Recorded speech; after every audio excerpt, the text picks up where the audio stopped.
Hi everyone, you're listening live to GG Gaming Gone Mad episode 4.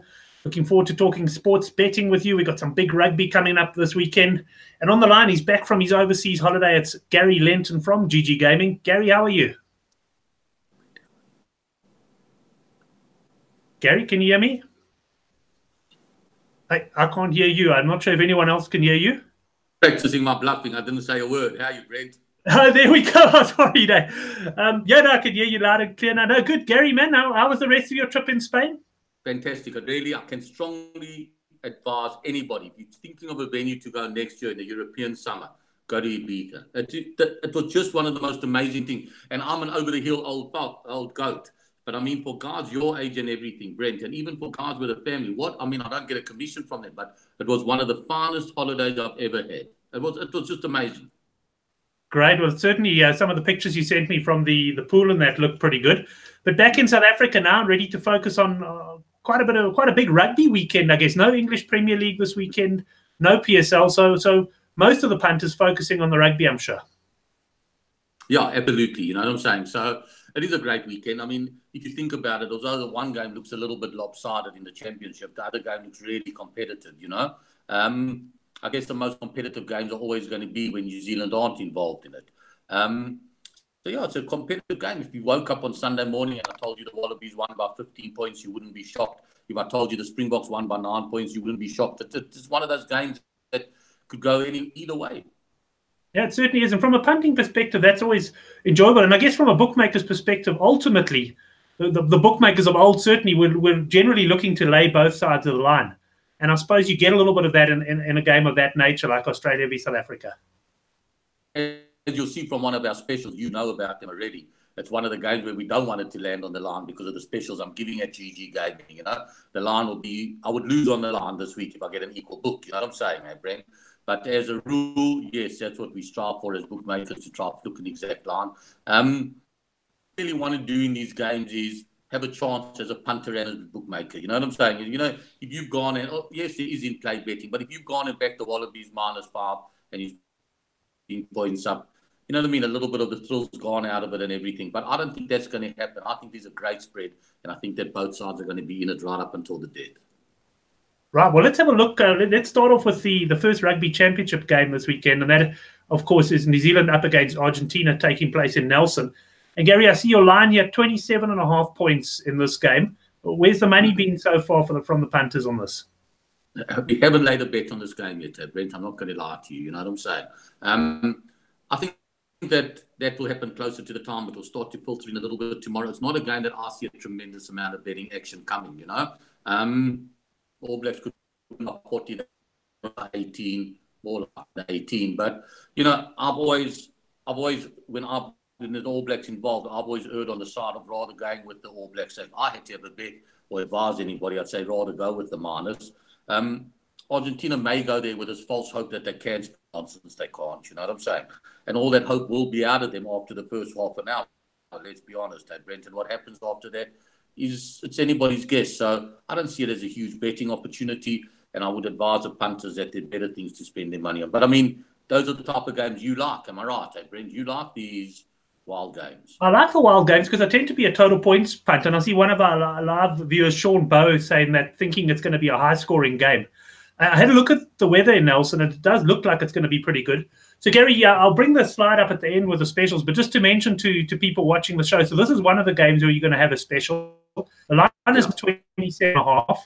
If they punters back either the plus or the minus with you, they can get even money. It's obviously not going to be on the website. They have to take the bet at 9 to 10 or whatever you've got there, 10 to 11. And they must then email me, and I'll put the details up at the end, and we'll get it changed to even money. And just the other important thing is if they do back New Zealand minus 27.5 and the line ends exactly at 27, then they get their stake refunded. So you're not only getting even money about the line, but if you are a minus player, then you can get your stake refunded at 27. Correct. And I just want to clarify one thing, because there could be a little bit of confusion. Let's say punters taken 500 to 550. Yes. Right? When we change it to even, we'll change it to an even 550. So it's the stake that they spend, not what they try to win, Brent. So we'll move it up to the stake that they spend. Take 450 to 500, we'll change it to an even 500. Okay, excellent. So that's going to be a nice one for any of you handicap punters out there. And I see Peter Paul saying that's a nice special as well. So I think you'll get a few guys getting involved in that one, Gary. And as I said, bring the side up afterwards. But let's move on to the more competitive match. It's Australia up against South Africa. Both teams have made a few changes. For Australia, Kurtley Beale moving to fly half, obviously a big one. And Rassie Erasmus, he's really gone quite crazy in terms of changes there. And I know you said you hadn't laid a bet or much action on the New Zealand game. What about on this one? All coming for the home side. When I say the home side, the team playing at home, not the South African punters. It's probably where I think that the money should go. At the end of the day, if you look at the two sides, South Africa's potency, I think, lies in their tight five. Well, and even that, if you drop marks, right, I just think you're looking for trouble. I don't care. Who would you replace him with? If I said you can find any hooker in the world, not only in South Africa, would you like to drop marks? My answer would be no. You know what I'm saying, Brent? I'd even go back into the last, yes, people are going to tell me about Uli Schmidt and about John Smith and Bismarck and everything. I'm not sure that there's been a better hooker in South African rugby for the last 35 or 40 years since I've been watching rugby. That's how good I think he is. You know what I'm saying? And you're going to get involved in a match which I think is going to be decided at the tight loose and everything. And I think that they've just given such an advantage to Hooper and Pocock and everything like that. And I for my money, I can't understand it. I think it's a bad move. For that reason alone, I would be backing the Wallabies. I think the Wallabies' powers is going to be in their back line. And I think that if the Wallabies can stay in touch for the first 45 minutes to an hour and not get sort of steamrolled by the Paws, I think that the Wallabies will run away. And I think that they'll win it by a dozen points. Right. Well, I must say, I'm also firmly in the Aussies camp in our rugby show, which we're starting this week purely on rugby, called The Handicap at 9 o'clock. I'll be talking with the likes of Oracle and Couch Critic on that one. But I'm also firmly in the Aussie camp. So let's just quickly talk about the promo on this one. Gary, you got the line there, -5.5 points, exactly the same promo. So even money either side of the line. If you back it as a punter, you've just got to email me and we will stick the details up at the end and your bet will be changed. And if you back the minus, and let me make sure I get this right, if you back the -5.5 Australia and it lands on 5 points exactly, you get your stake back as a free bet. Correct, exactly. And obviously you don't need that if you back the +5.5 because you would have won the money, right? Yes. So that's where it is there. It's really giving the punters, you know what I mean? Instead of going away, yes, we've taken away a little bit of Ruin's advantages, quick fingers. Ruin, who always gets to win the competition. We're giving this, instead of it being a competition, we're giving it an opportunity to everybody to take advantage of a situation where we have zero big. You know what I mean? If you're good enough as a punter, you should get the money here. Exactly. I mean, you're betting to 100%, which you don't get. Well, you just don't get it at all in the industry. Just to mention, Henrik Swart in our live comments saying that Marks has been complaining about having sore shoulders or needing and so he reckons he might need a rest. So perhaps that's the reason that Rassie has benched him there. So good to see the boys commenting. And just before we move into the Curry Cup, let me just put a little special for the boys that are following the show live. We're going to do one of those predict the score and margin again. And we're going to go with the first Curry Cup game, which is the Sharks against the Pumas. And that is, of course, on Friday night. Predict the winning team, which I think most of you will probably go with the Sharks here, and predict the margin. And the person who gets closest to the margin gets a 500 Rand free bet with you guys on the Bok game, Gary. Yeah, so that's for the boys watching the show now. You can bet on that live. We'll see what the first one. Oracle's first up. He goes Sharks by 33, being pretty aggressive there.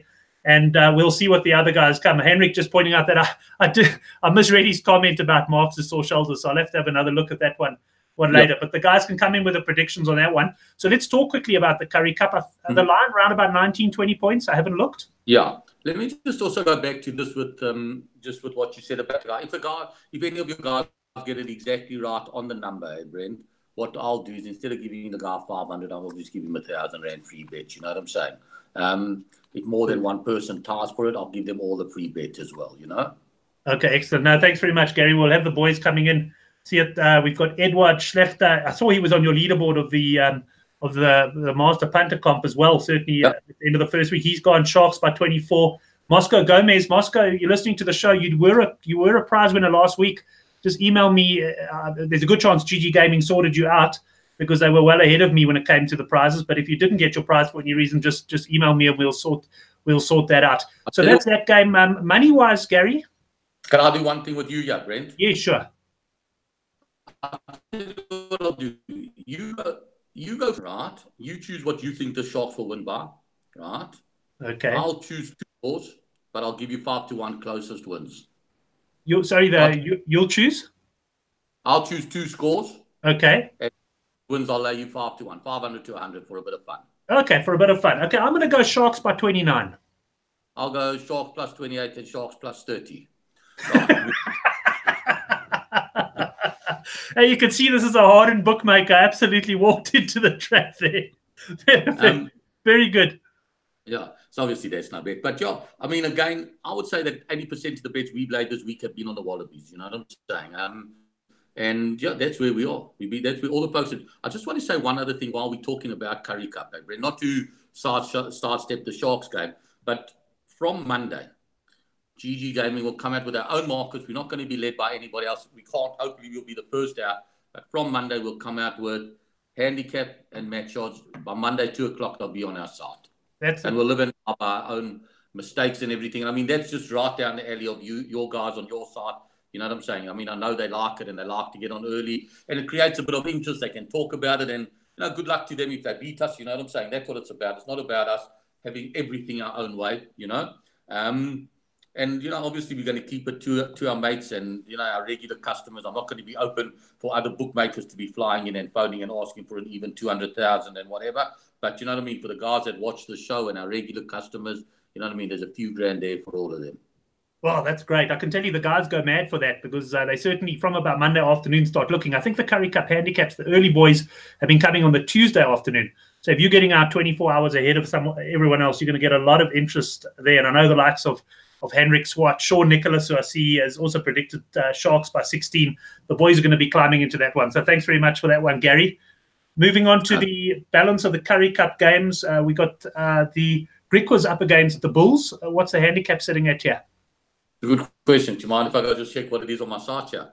Yes, have a look. Have a look. You can actually have a. I'll actually pull it up as well. I'll ask one of the guys to give us a gap. I know there's generally 11.5 around. I haven't shopped around, but about plus 11.5 Griquas at home, and yeah, obviously minus 11.5 the Bulls. I'm a bit of a Bulls fan. I must be honest with you. I mean, I know that they've let 1 or 2 things slip, and to be perfectly honest with you, I didn't watch any rugby while I was in Spain, none whatsoever, Brent. So I'm not sure what happened last week against the Lions. I know that they lost in a very closely contested match. But I am a Bulls fan. I think that they have potential to be a really good Curry Cup side, you know. So if you forced me, without watching last week's games, I would go with the Bulls to win this more comfortably than 11. I'm just trying to see what we've got here.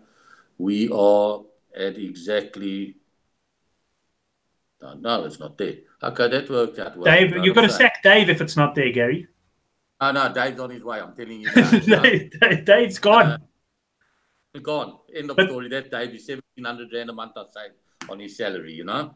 But yeah, the last I did see was 11.5, and I think the Bulls will beat that. What do you think, Brent? Yeah, I'm also leaning towards the Bulls. Yeah, I see they made a couple of changes in the team, but I am leaning towards the Bulls on the handicap.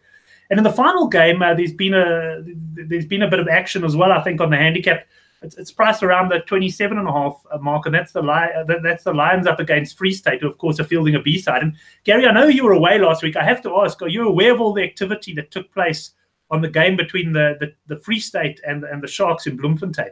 So what happened is one of the bookmakers, Bet Exchange, came out minus 15.5. And in the end, the line started 30.5. Wow. But guess what? The early bird got the worm as far as the bookmaker goes because they were first out. Punters absolutely climbed in. I think we've had a few suicides on the good for the game for them. And in the end, the Sharks won by 4 points. Can you believe it? Unbelievable. Unbelievable. It just shows you. But yeah, that's why who knows what happens in sport. Am I right? If we think that we get sports games right when we punt because we're so clever, then I think we're being a little bit arrogant. At the end of the day, you never know how the ball's going to bounce. You don't know how referees are going to react and everything. So we often win the money for the wrong reasons. And unfortunately, sometimes we lose the money for the wrong reasons as well, you know. But anything can happen. And that's why, you know, keep it tidy, keep it within your budget and everything. And, you know, I'm not sitting out, I'm not a priest. Let me be perfectly honest with you, you know. But there is something to be said for responsible gaming. We're there for fun. You know what I mean? We have different levels of fun. The guys that are multi-millionaires, they can't put 5,000 rand on a game. They need to put 25,000 on. But if your threshold is 200 rand and you enjoy it for that, you know what I mean? There's nothing to be ashamed of. It's for fun and entertainment. You know what I'm saying? And That's the truth. Keep it comfortable and make sure you keep enjoying it, you know. And as the motto of my old radio show, you guys, once you've started sports betting, watching sport will never be the same again, because it certainly adds a lot of enjoyment. And talking of enjoyment, Gary, let's talk about your Master Punter competition. You've got an updated leaderboard for us there? Well, there are a few interesting things at this. I'm not sure if this was at 2 or 3 o'clock this afternoon, but first is Night Watchman, second Sharpie, third Edward Schlechter, as you said, and the guy coming fourth hasn't had a bet yet, right? Oh, really? So anybody that, yeah, 3,000 rand is coming fourth. Right, join top fourth, right? So I mean, what I'm saying is, if you're not in yet, jump in now. You haven't given away any start. Nobody has doubled their money yet. There's nobody at 6,000 rand yet either. So, you know, there's lots of strategies that you can get yourself to 6,000 rand. Am I right, Brent? Yeah. I mean, you're not better off. You're not better off than saying, right, let's do something. 2 mates going involved. One mate backs team A, the other mate backs team B, and you've got 6,000 rand in an account. And then together you maneuver from there. You know what I'm saying? That's perfectly legal. Yes. You know, taking shares with other guys. Nothing wrong. I just think that if you're not in yet, put your 3,000 in. You're going to be in the top 10. That's for sure. Top fourth. Nobody's more than double your money, and get involved. Don't wait till it's too late. Don't wait till somebody's got 40 grand, right? Because it's going to take you away from your strategy. If you've got only 3 and somebody's got 40, all of a sudden you're going to start backing Gary Player to win the FedEx Cup. You know what I'm saying, Adrian? Like that, right? So rather get in and start having regular winning bets and try to build up your kitty that way. And what about guys? I know, like the Oracle, he's put 1,000 rand in. He wants to play with that initially. You reckon that's not the right strategy? No, I don't think it is. You know what I'm saying? It's almost, you know, I come from a poker background, right? And sometimes in poker, we started something as Shuffle Up Poker that nobody else does, where we give you a lifeline, right? It's not a rebuy, it's not an add-on, it's one of everything. So you get 10,000 chips to start for 5 grand, and then for another 5 grand, you can buy a lifeline, which you can use at any stage. And years of strategy have taught me that the people that use a 5,000 straight away and sit down with 10,000, they've got a much bigger advantage than a guy that holds that lifeline in his pocket until it's almost worthless. Now, what I'm saying is, what happens now for the Oracle, for argument's sake, he likes something strong this weekend, and he puts on 500 rand because it's half of his stake. And it wins. He's still behind the curve, you know. Whereas if he had his 3 grand in and he put his 1,500 on, he'd be in much better shape. I'll say, if you can afford it, put your 3, whatever you can afford to put in a competition, get it in there. If you get knocked out, so what? You'll continue punting as normal, maybe not on the competition, but you'll continue punting as normal, and you'll enter the next competition come the 1st of October. Right, Gary, good advice. I think I'm actually, I wasn't able to start last weekend. I've got my entry in, but I'll be coming in with a full 3,000 and going quite aggressively this weekend, I think. Let's just quickly run through. I'm not going to read word by word, but the specials that we've spoken about on the show. The Rugby Championship special, that's either side of the line on either game. So it can be on the New Zealand-Argentina game or the South Africa game. The New Zealand game is 27.5, South African game 5.5. The important thing is here, once you've placed your bet, email Brent at goodforthegame.co.za so I can get GGGaming to change it on their side. This bet, Gary, we didn't chat about. It's actually for next week. For next week. We can do it next week. We can discuss it next week. Yeah, we can discuss it. It's just a soccer bet. People are welcome to read about it there, but we'll go into it next week. And, of course, the 500 rand free bet on the Bok game. We have had plenty of guys predicting in the columns as to what the score of the Sharks-Pumas game is going to be tomorrow night. And the closest guy there gets a 500 bucks. Hit it on the nose, and you got 1,000 rand coming your way there. Just got to quickly unshare my screen now. But Gary, it's always good catching up with you. Good to have you in the country. And yeah, I've hidden the sharing thing, so I don't think you could see me now. Hopefully, I can get myself back. There we go. But yeah, so good chatting to you, and thanks very much again for coming on and giving the Good for the Game punters and the guys who watch the show some great specials. And look forward to catching up with you next week. And of course, send us that leaderboard and we'll get it on the Good for the Game website as well. Okay, just one thing though. The guy that is coming forth here, he claims he's a world-renowned expert on NFL. And it starts this week, right? From next week, he's going to give us our tips, and I'm going to give them to you on Thursdays, and let's see how good he is. He says he's been operating at about 57% win rate for the last 30-odd years. And let's see how he goes. Who is that, Gary? For this week, his name's Strelitz. Let's see how he goes next week. Excellent. Yeah, we'll carry the NFL tips on our side for sure. But thanks very much to those of you watching live, and we see you've got a good few of you tonight. Stay close and just hit the other link and make sure you catch our rugby show, The Handicap, at 9 o'clock. Gary, good chatting to you, and we'll chat soon. Thanks, Bye, guys. Thanks, everyone. Remember, you can subscribe to the videos by clicking the subscribe button. But we're about 10 minutes away from our flagship rugby show, The Handicap, so stay close.